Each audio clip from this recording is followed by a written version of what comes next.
बदलते वक्त की हर बड़ी खबर और नए भारत का नया नजरिया। नमस्कार, मैं हूं अर्चित और आप देख रहे हैं 4AM टुडे टीवी। देश की राजनीति में इस वक्त बड़ा घमासान मचा हुआ है। राहुल गांधी के एक बयान ने बीजेपी और कांग्रेस के बीच जबरदस्त संग्राम छेड़ दिया है। माफी की मांग उठी, बीजेपी हमलावर हुई, लेकिन फिर राहुल गांधी दोबारा सामने आए और एक बार फिर बड़ा बयान दे दिया। क्या है इस पूरी कहानी की सच्चाई? आइए सीधे मुद्दे पर आते हैं और देखते हैं हमारी ये विशेष रिपोर्ट को। मैं कभी माफी नहीं मांगूंगा, फिर बोलूंगा, अमित शाह और नरेंद्र मोदी गद्दार हैं। इस वक्त रायबरेली से एक बड़ा बयान सामने आया है, जहां लोकसभा में नेता विपक्ष राहुल गांधी ने प्रधानमंत्री नरेंद्र मोदी और गृह मंत्री अमित शाह को लेकर ऐसा बयान दे दिया जिसने पूरे देश की राजनीति गरमा दी। दरअसल एक जनसभा को संबोधित करते हुए राहुल गांधी ने कहा कि जब भी बीजेपी और आरएसएस के लोग आपके सामने आए तो उनसे कहिए कि नरेंद्र मोदी और अमित शाह गद्दार हैं, क्योंकि उन्होंने संविधान पर हमला किया है। राहुल गांधी ने अपने भाषण में बाबा साहेब अम्बेडकर, संविधान, दलित, पिछड़ा और आदिवासी समाज का भी जिक्र किया। जब ये आरएसएस के कार्यकर्ता आपके सामने आएंगे, नरेंद्र मोदी की बात करेंगे, अमित शाह की बात करेंगे, उनसे आप सामने उनको कहो कि आपका प्रधानमंत्री गद्दार है, आपका होम मिनिस्टर गद्दार है, आपका संगठन गद्दार है, आपने हिंदुस्तान को बेचने का काम किया है, आपने हमारे संगठन, आपने हमारे संविधान पर आक्रमण किया है, आपने अंबेडकर जी पर आक्रमण किया है, आपने वीरापासी जी पर आक्रमण किया है, आपने गांधी जी पर आक्रमण किया है। खुल के उनसे कहिए। उन्होंने आरोप लगाया कि बीजेपी और आरएसएस देश की लोकतांत्रिक संस्थाओं को कमजोर करने का काम कर रही हैं। राहुल गांधी के इस बयान का वीडियो सामने आते ही राजनीति में हड़कंप मच गया। बीजेपी नेताओं ने तुरंत राहुल गांधी पर हमला बोल दिया। बीजेपी नेता तरुण चूह ने कहा कि राहुल गांधी हताशा और कुंठा में इस तरह की भाषा का इस्तेमाल कर रहे हैं। उन्होंने आरोप लगाया कि राहुल गांधी लगातार देश की संस्थाओं और प्रधानमंत्री की छवि को नुकसान पहुंचाने की कोशिश कर रहे हैं। दुर्भाग्यपूर्ण है, राहुल गांधी एक मंद बुद्धि बालक की तरह हताशा, निराशा, कुंठा के साथ कभी देश के खिलाफ बोलते हैं, कभी भारत की सेना के खिलाफ बोलते हैं, अपने विदेशी आका जॉर्ज सोरोस और चाइना के नेताओं को खुश करने के लिए राहुल गांधी लगातार कभी भारत के सनातन के खिलाफ, भारत के इंस्टीट्यूशन के खिलाफ, प्रधानमंत्री नरेंद्र मोदी जी के खिलाफ हैप्चुअल ऑफेंडर बन चुके हैं, हैप्चुअल ऑफेंडर बन चुके हैं। और देश राहुल गांधी की इन मंद बुद्धि घटनाओं को माफ नहीं करेगा। पहले ही 100 चुनाव राहुल गांधी हार चुके हैं, अगले 100 चुनाव भी हारने की उन्होंने तैयारी कर दी। कभी वो सेना के खिलाफ बोलते, सर्जिकल स्ट्राइक के खिलाफ बोलते, ऑपरेशन सिंदूर में पाकिस्तान की सेना की ट्यून पर नागिन डांस करते।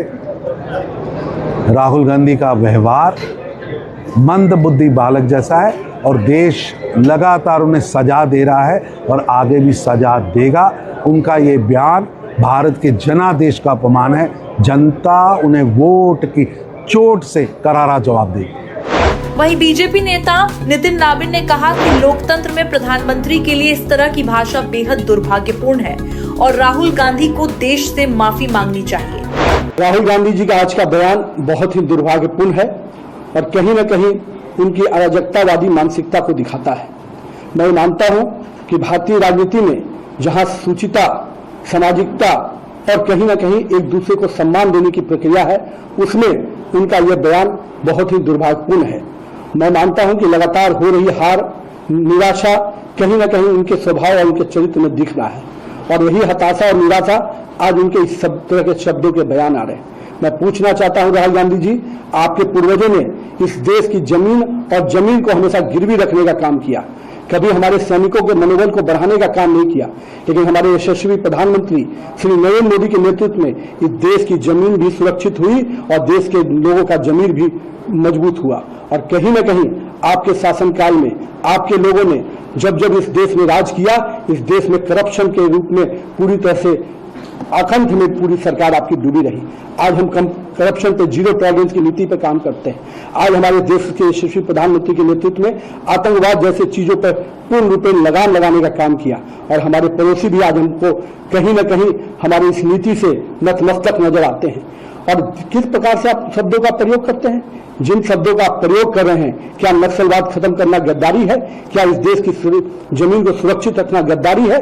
क्या इस देश के तिरंगे का सम्मान पूरे विश्व में बढ़ाना गद्दारी है?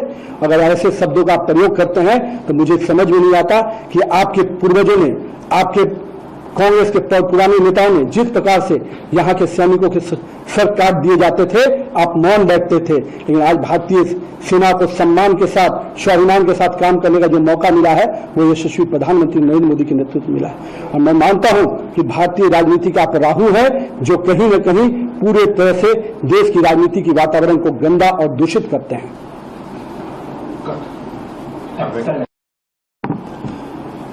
राहुल गांधी जी, आपका बयान बहुत ही दुर्भाग्यपूर्ण है।